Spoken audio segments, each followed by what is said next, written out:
Começando mais um ponto de encontro, hoje com o arcebispo de Olinda e Recife, Dom Paulo Jacques. Dom Paulo, muito obrigado por nos receber aqui no domingo de Páscoa, ouvir o senhor que é a voz da Igreja Católica para a nossa arquidiocese. Obrigado pela possibilidade de entrevista, pela possibilidade de partilha. E aqui estamos no nosso ponto de encontro. Dom Paulo, o senhor tem ido a Roma? Como é que está a sua rotina? Tem ouvido notícias do Santo Padre? Ele está bem de saúde? Dá para continuar governando a igreja como está? Então, eu estive em Roma com a presidência da CNBB, que todos os anos a presidência da Conferência Episcopal Brasileira faz uma visita aos dicastérios em Roma e também ao Papa. Nós nos encontramos com o Papa no dia 6 de fevereiro. Dia 14 de fevereiro ele foi hospitalizado. Ele já nos atendeu na Casa Santa Marta, onde ele vive, não foi no Palácio Apostólico, porque ele já estava bastante gripado, com uma secreção bastante forte. Porém, depois de praticamente um mês hospitalizado, o Papa está de volta, firme e forte, e a impressão que eu tenho é que vem se recuperando cada vez mais. Não temos informações assim privilegiadas, alguma informação específica, mas daquilo que nós acompanhamos pela imprensa, também pela imprensa italiana, a recuperação é bastante significativa. Eu estava até conversando nos bastidores com o senhor, que a primeira vez que nós entrevistamos foi poucos dias assim que o senhor assumiu a arquidiocese de Olinda e Recife. Já se vão quase 2 anos. Qual a sua percepção do governo da arquidiocese? Era isso mesmo? Já conseguiu tirar alguma coisa do papel?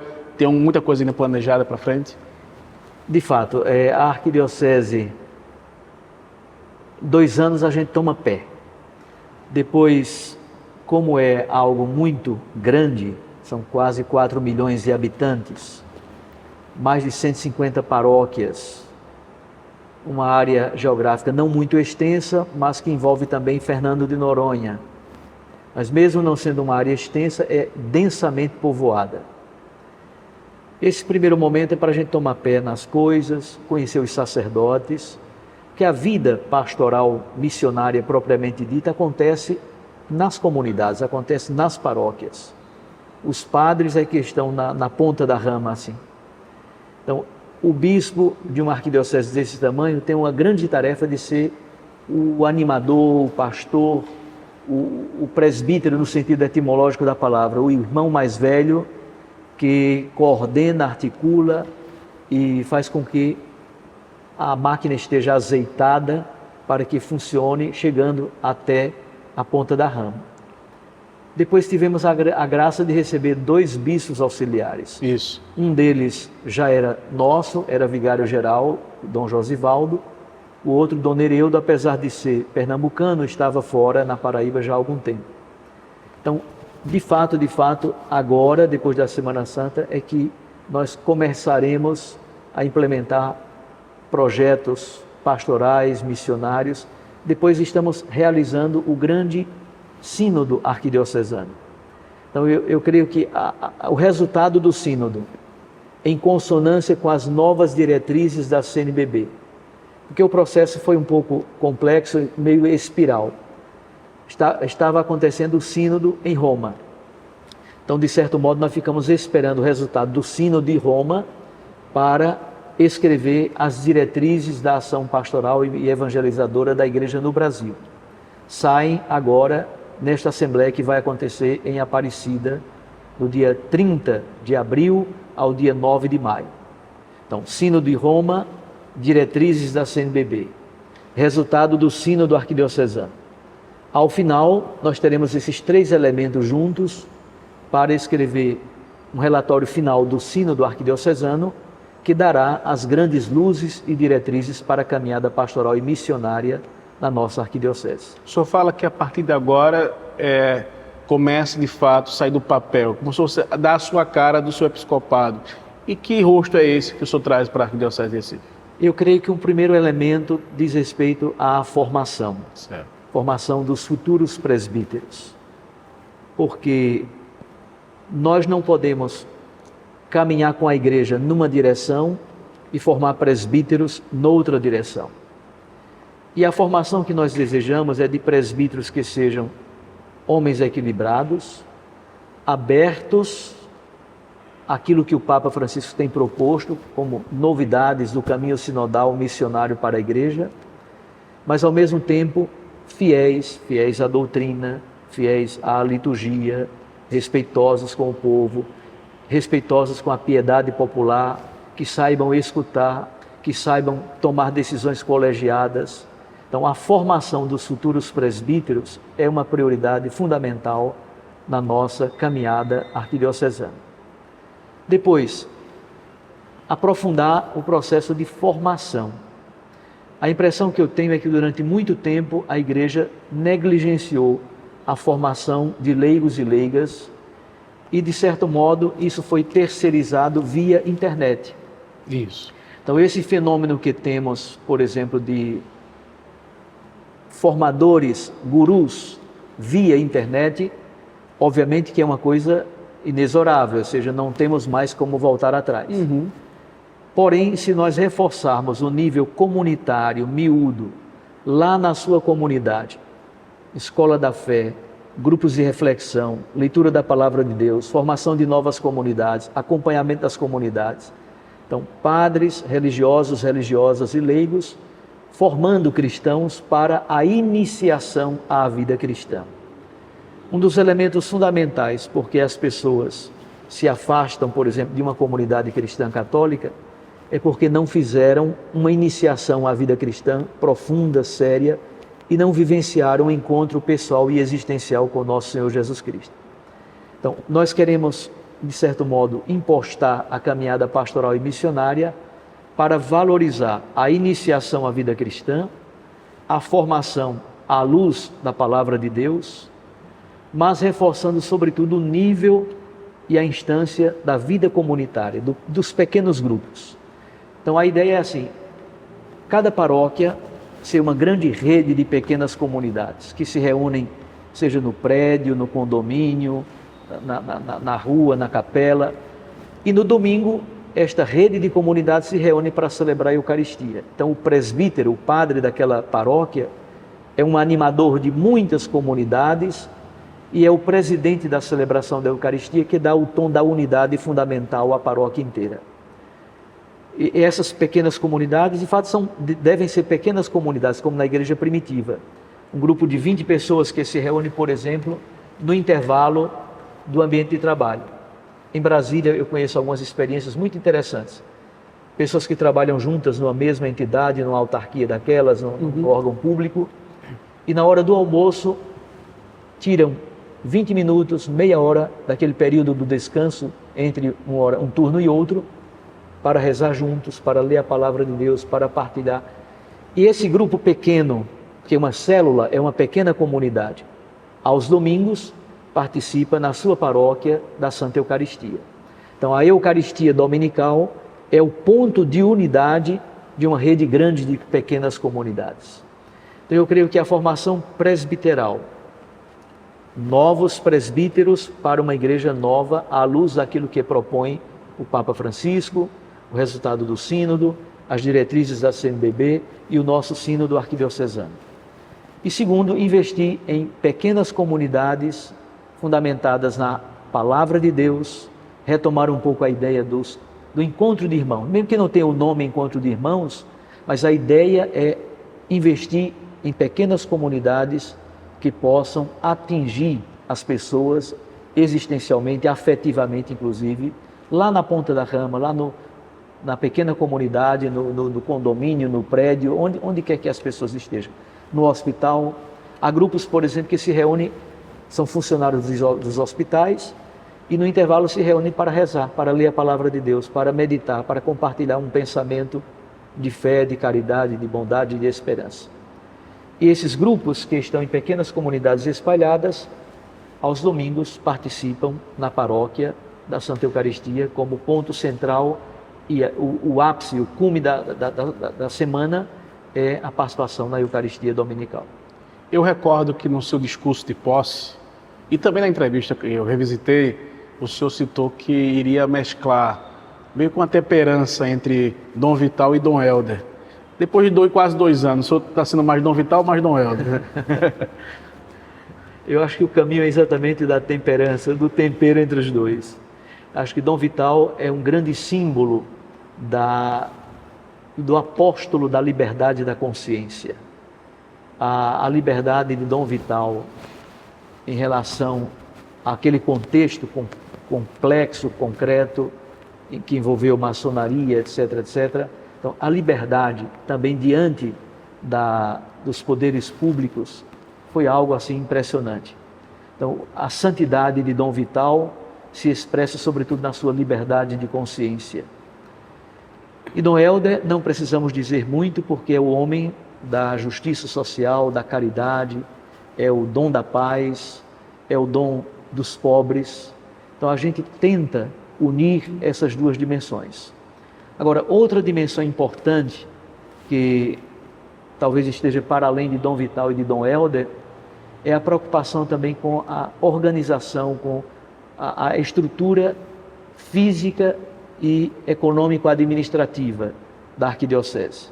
Então temos também uma grande preocupação com isso. O mundo mudou, o país mudou, as nossas leis mudaram. Então a Igreja Católica precisa preocupar-se com Receita Federal, com as normas INSS, FGTS, regras básicas de convivência com o Estado, com todo o seu aparato legal de regras de funcionamento econômicas, sociais, etc. Nós temos várias instituições que têm, por exemplo, a Santa Casa da Misericórdia, mesmo sendo um outro CNPJ, mas é vinculada e filiada à arquidiocese. Então nós temos que lidar com a Santa Casa da Misericórdia, com o Hospital Santo Amaro, com o Instituto dos Cegos, com o abrigo, o asilo das idosas lá da Várzea, o Padre Venâncio. E estas relações implicam também vínculos, diálogo com as esferas institucionais governamentais. Isso é outro elemento importante. Nós não podemos pensar apenas na pastoral, na missão, na evangelização, porque de algum modo a igreja é uma instituição que está presente no mundo e presente num país que tem um marco regulatório, legal, institucional. Então, por um lado, pensar a evangelização, pensar a formação, pensar em atingir missionariamente as pessoas que foram batizadas, algumas que se afastaram, mas também pensar essa relação institucional da Igreja Católica. E aí temos, numa arquidiocese com 350 anos, no próximo ano serão 350 anos, temos a grande problemática dos templos, das igrejas, dos edifícios que têm importância histórico-cultural. Muitos tombados também, né? Vários são tombados em nível federal pelo IFAM, alguns são tombados em nível estadual pela Fundarp e um ou outro é tombado em nível municipal. Como é hoje a sua relação com os governos estadual e municipal? Tem uma relação boa? São abertos?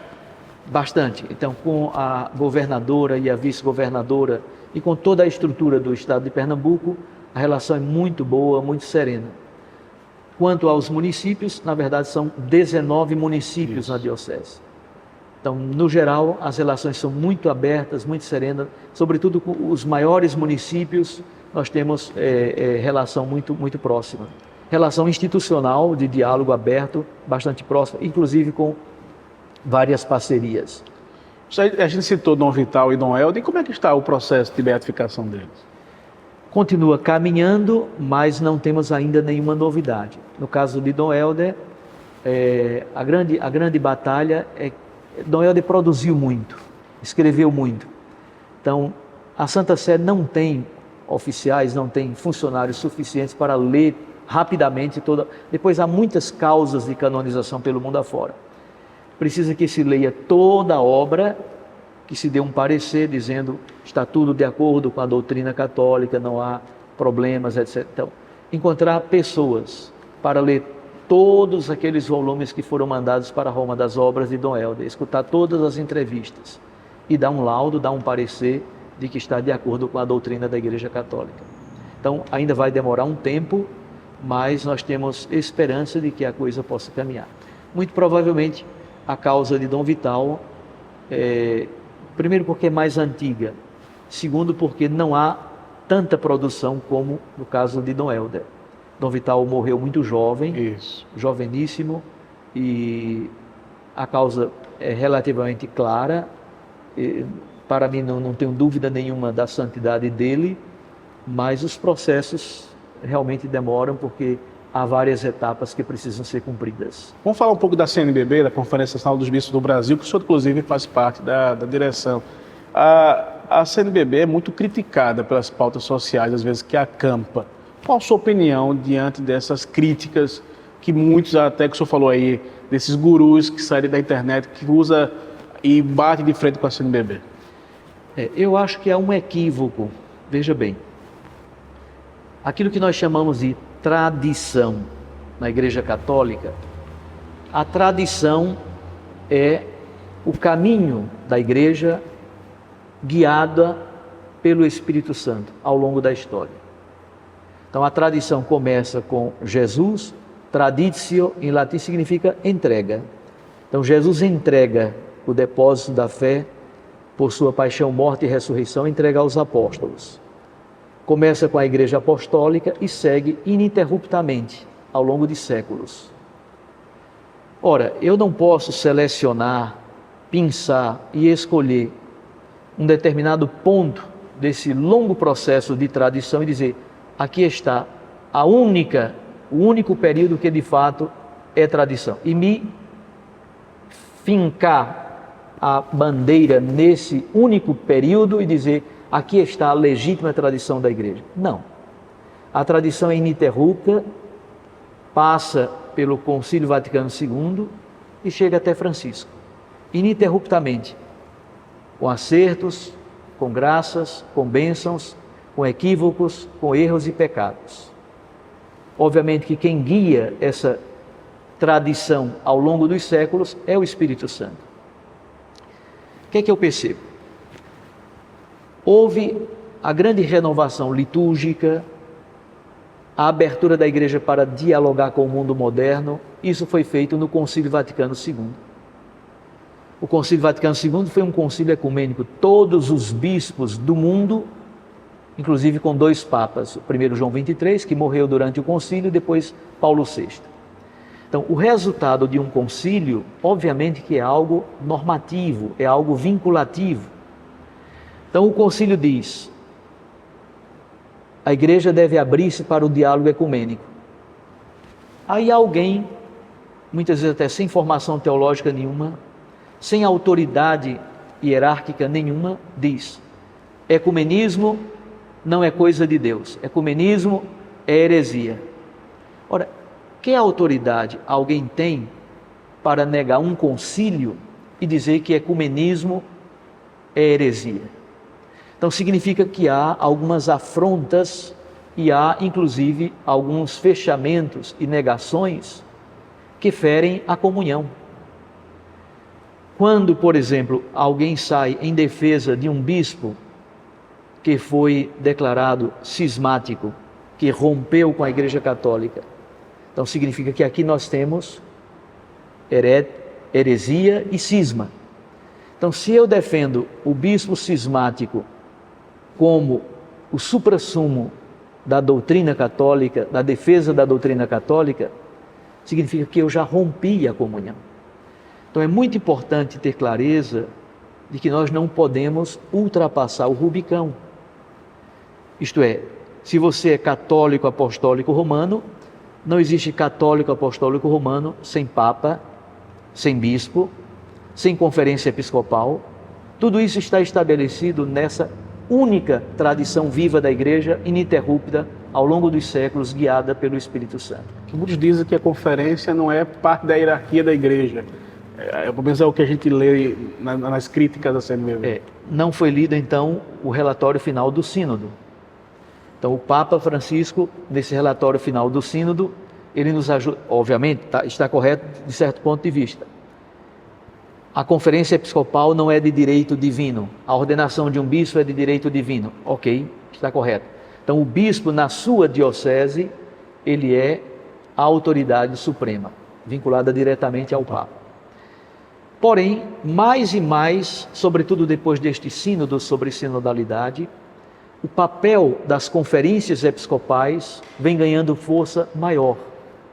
Então, se todos os bispos do Brasil se reúnem em Aparecida, tomam decisões colegiadas, consensuais, isso é aprovado pelo Santo Padre e o Papa.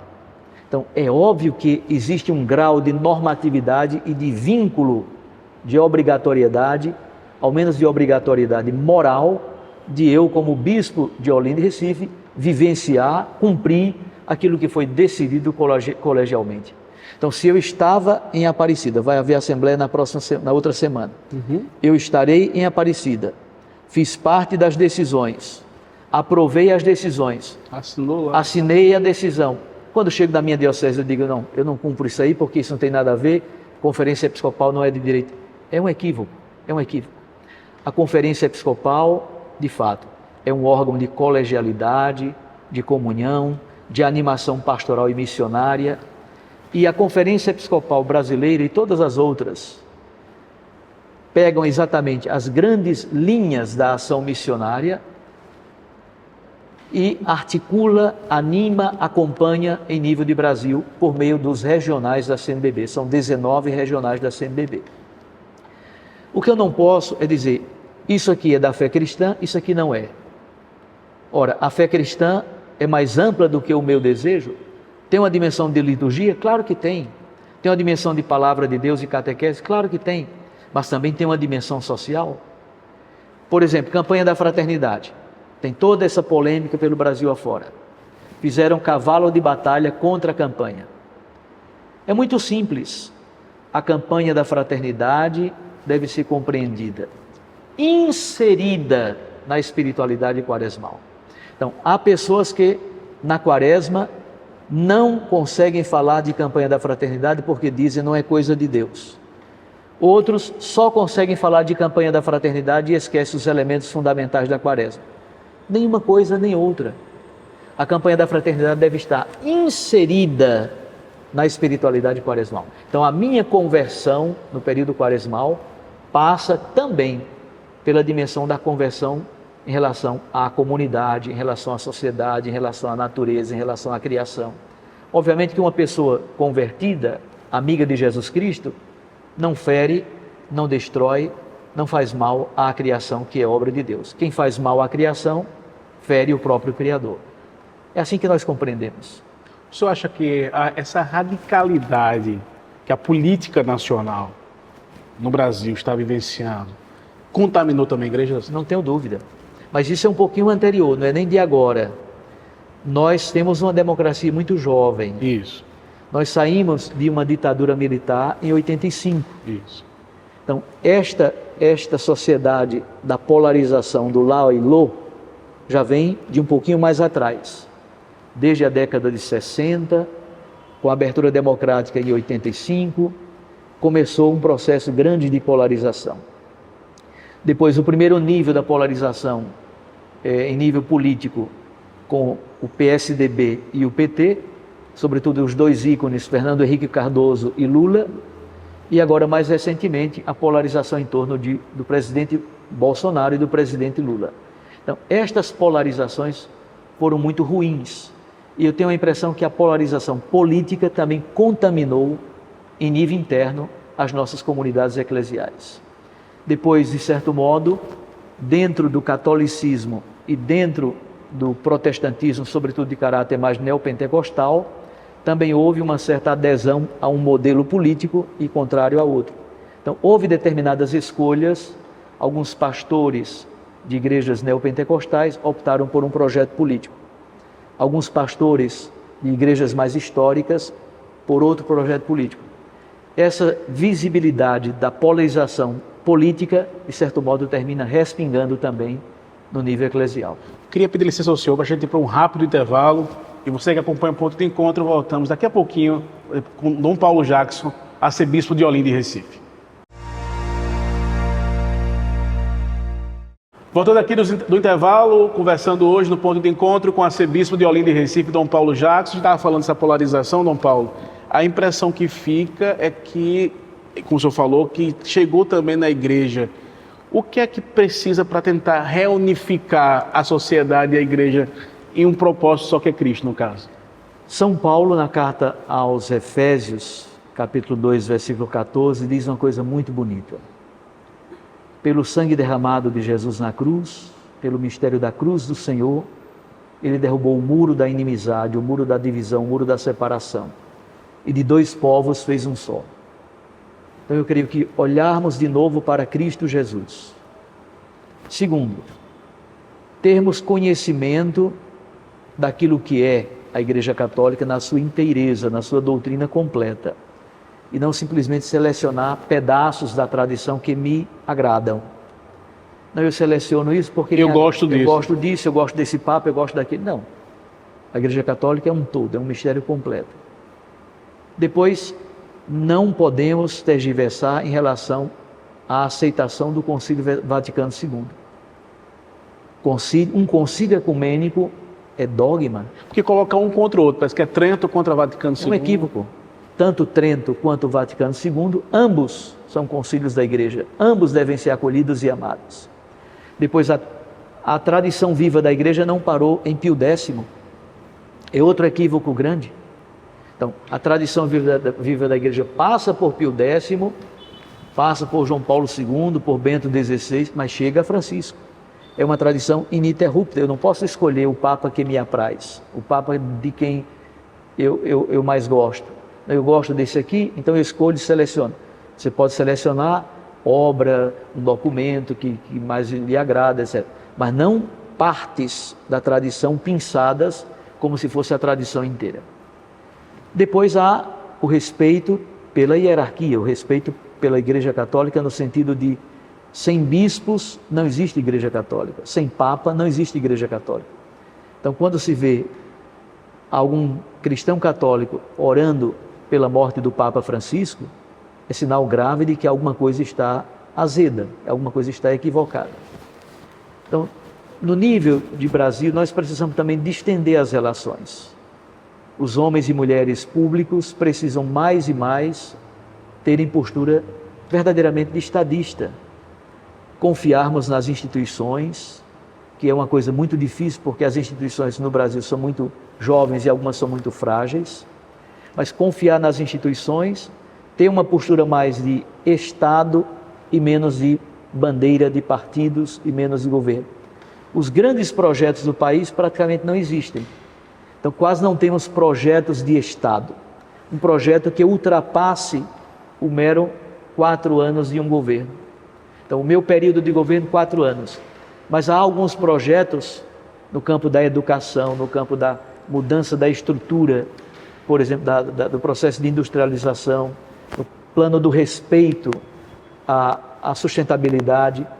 Isso ultrapassa um mero projeto de 4 anos de um único governo.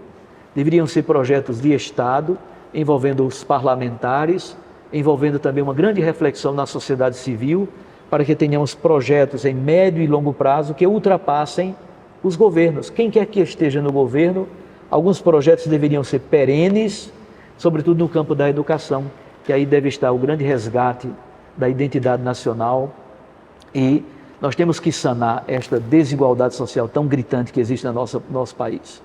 É uma das coisas, quando vêm pessoas da Europa no geral, é uma das coisas que mais se tornam assim gritantes. É o processo doloroso de desigualdade social e de violência que vivemos em nosso país. O tecido social está esgarçado, a violência campeia pelos 4 cantos, se revela não somente no roubo do celular na esquina, coisa que infelizmente somos campeões, essa violência cotidiana e gratuita que não podemos mais levar adiante. Mas é violento também o nosso trânsito, é extremamente agressivo. Nós somos extremamente agressivos na internet, pessoas que se escondem por trás do anonimato, e também por falta de um marco legal mais claro que regulamente, não a internet, que regulamente o uso e o abuso que infelizmente acontece na internet, com pessoas que são capazes de detratar, de diminuir, de destruir a fama, a boa fama, destruir a identidade de outra pessoa, e fica por isso mesmo, porque como as leis são muito frágeis no campo dos crimes cibernéticos. Então, no país campeia a violência da linguagem, a violência que se faz pela internet, a violência no trânsito e a violência cotidiana. Ainda hoje de manhã eu estava vendo a notícia de bala perdida que matou uma criança recentemente. Então é muito triste a gente ver ainda essa situação de grupos que se enfrentam, de violência gratuita em todos os campos. Eu queria sua opinião sobre alguns líderes religiosos, inclusive padres, que utilizam do microfone da igreja para expor a sua opinião política. O senhor acha que é esse o caminho ou estão fugindo à normativa? Absolutamente não devem fazer isso. Isso a igreja não orienta, não pede, e é um equívoco que padres ou outros líderes utilizem o microfone da igreja para campanhas políticas ou coisas do gênero. Isso não deve acontecer. Dom Paulo, eu queria, o senhor como membro da CNBB, para encerrar o assunto do CNBB, recentemente um juiz se apresentou como representante da instituição, participando da inauguração de um templo da matriz africana no Tocantins. O senhor teve ciência dessa notícia? Sim. Como é que a CNBB se posiciona diante disso? Não, primeiro, esse juiz não é membro da CNBB. Aliás, a própria Comissão de Justiça e Paz.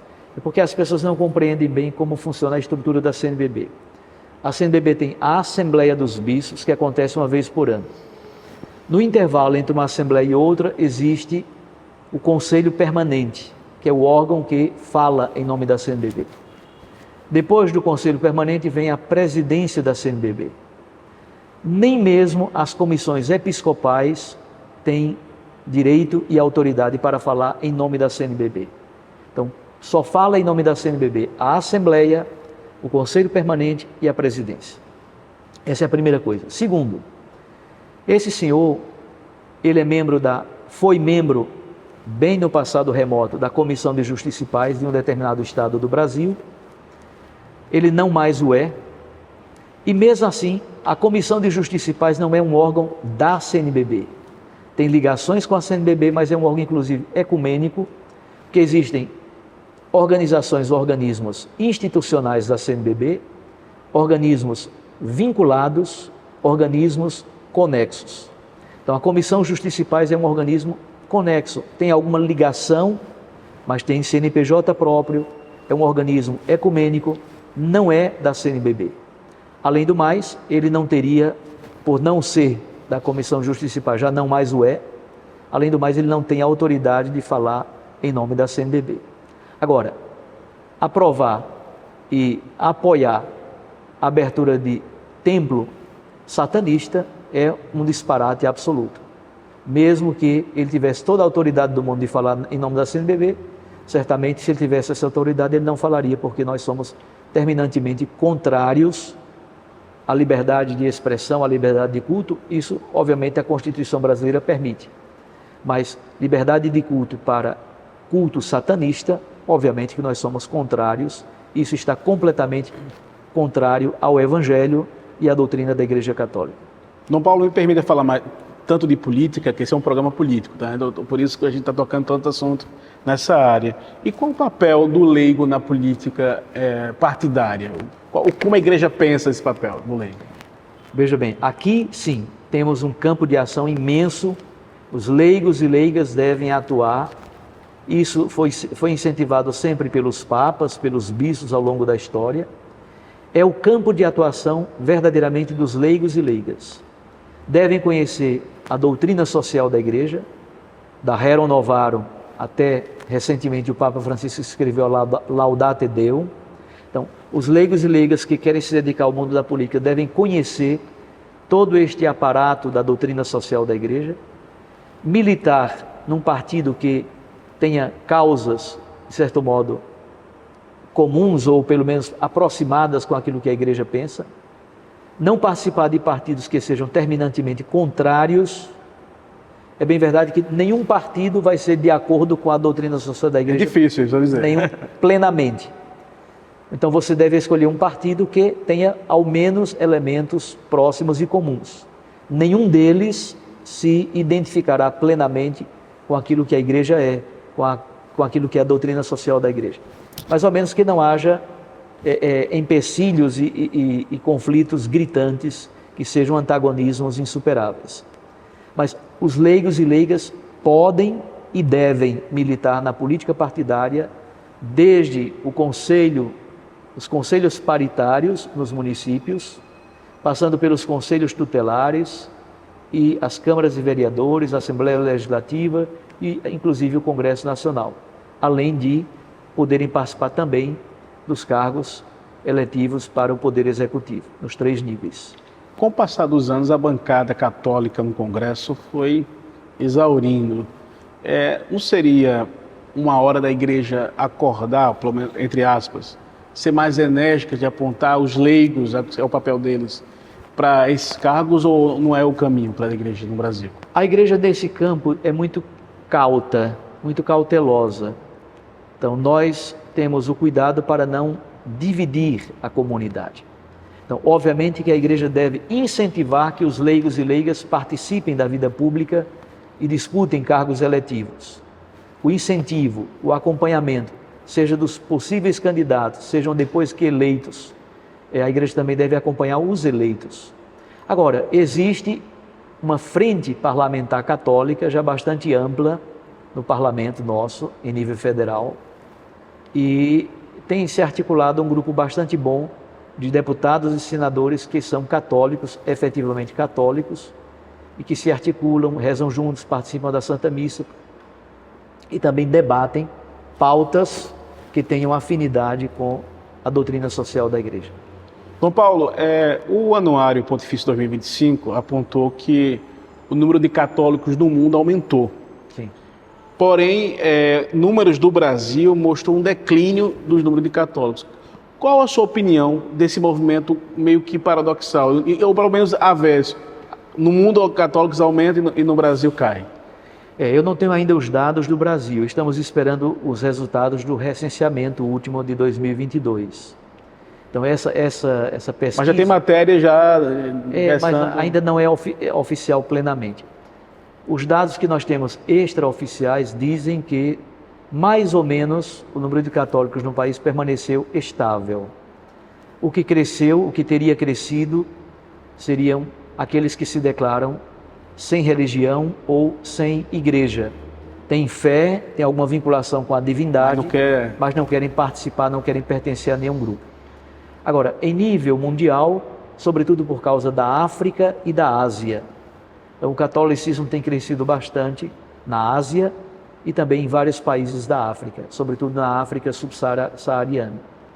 Então, por isso que em números absolutos, mundialmente falando, o catolicismo cresceu. Agora, na América Latina, provavelmente o processo seja ou de estagnação, ou de estabilidade, ou de perda. No Brasil, as informações que temos é que neste último censo teria havido uma estabilização. Também os evangélicos não teriam crescido bastante e o número de ateus, agnósticos, aqueles que não declaram fé em nenhuma divindade, ou que têm fé, uma religiosidade, mas que não pertencem a um grupo e nem querem pertencer a uma instituição, a uma igreja, são chamados de desigrejados. O número destes, tudo indica que, estamos esperando os dados, mas tudo indica que estes é que teriam crescido em nosso país. E qual a sua análise desses fenômenos da internet católica, como Frei Gilson, outros nomes que arrebanham milhões de católicos brasileiros fazendo oração? Esse seria um novo caminho para a igreja no Brasil, no mundo? Não, eu acho que o caminho é pequenas comunidades. O caminho é apostar nas pequenas comunidades. Obviamente que a internet e estes fenômenos de massa têm um papel fundamental, inclusive no nível da animação, da esperança, mas a formação miúda e cotidiana não se faz em grande massa. A formação miúda e cotidiana precisa de proximidade, como diz o Papa. O testemunho da fé implica proximidade. O testemunho da fé implica, inclusive, encontros de testemunhas credíveis. Isso é o fundamento da transmissão da fé. Agora, fenômenos como o Frei Gilson, Padre Paulo Ricardo e outros tantos, eles têm um papel importante e eles têm que ter consciência cada vez maior do seu papel e da fineza da sua missão, para não desvirtuar e para não conduzir pessoas para o caminho equivocado. Então, cada um de nós que usa a internet, que como mestre de ensino está nos meios de comunicação social, nós temos que ter muito cuidado, muita fineza com o nosso papel para não conduzirmos ninguém para o caminho equivocado. Dom Paulo, a Igreja Católica é praticamente a única monarquia absolutista com eleições no mundo. O senhor crê que pode haver mudanças em uma possível reforma da Cúria Romana? O Papa Francisco já fez uma grande reforma da Cúria Romana. O documento Predicate Evangelium é o documento base da grande reforma que Francisco começou a fazer, continua fazendo e ainda vai dar mais alguns outros passos. Houve um grande processo de abertura para a transparência no campo, sobretudo, da economia. O Banco do Vaticano, que não fazia parte do grande processo da economia na Europa, agora está plenamente integrado com todas as práticas de compliance, de transparência, inclusive com clareza dos recursos, da proveniência dos recursos que lá são investidos. Então, hoje, o Banco IOR, que é o Banco do Vaticano, está bastante bem arrumado desse ponto de vista da transparência e das experiências de compliance e outras práticas éticas. E outro grande processo feito pelo Papa Francisco, começado já por Bento XVI, mas seriamente e duramente levado adiante pelo Papa Francisco, foi o combate aos abusos, não somente abusos sexuais, mas o Papa alarga mais ainda essa reflexão sobre os abusos. São abusos sexuais, abusos morais, abusos espirituais, abusos intelectuais. Então, há vários tipos de abusos que podem acontecer. E não dizem respeito somente a padres ou bispos. No documento que o Papa Francisco escreveu, o Papa quer construir ambientes de igreja que sejam seguros para todas as pessoas.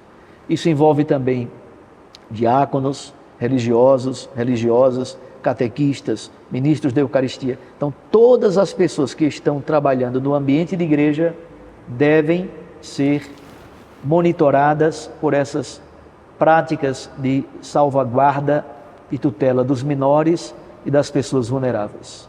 Então, o Papa escreveu documentos muito bem arrumados, profundamente sérios. Eu creio que a resposta da Igreja Católica é uma das respostas mais profundas e sérias no que diz respeito a salvaguardar os menores e também as pessoas vulneráveis. Não somente de possíveis abusos sexuais, mas de todos os outros tipos de abuso. Que a impressão que fica é, às vezes, que a igreja é negligente, né? Pelo menos a sociedade. Absolutamente. Pelo contrário. Eu acho que, como instituição, a igreja é quem tem dado respostas mais sérias. Depois, porque muitas pessoas veem um caso de abuso, infelizmente acontecido, vários casos aconteceram, alguns países mais do que outros, mas é como se a maior prática fosse dentro da igreja, e não o é.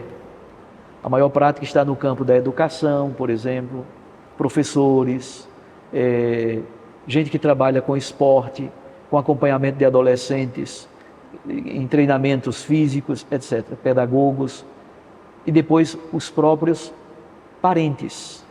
Grande parte dos abusos sexuais acontece dentro da própria casa, dentro da própria família. Pois a visibilidade quando acontece com o líder religioso é maior. Né? Infelizmente.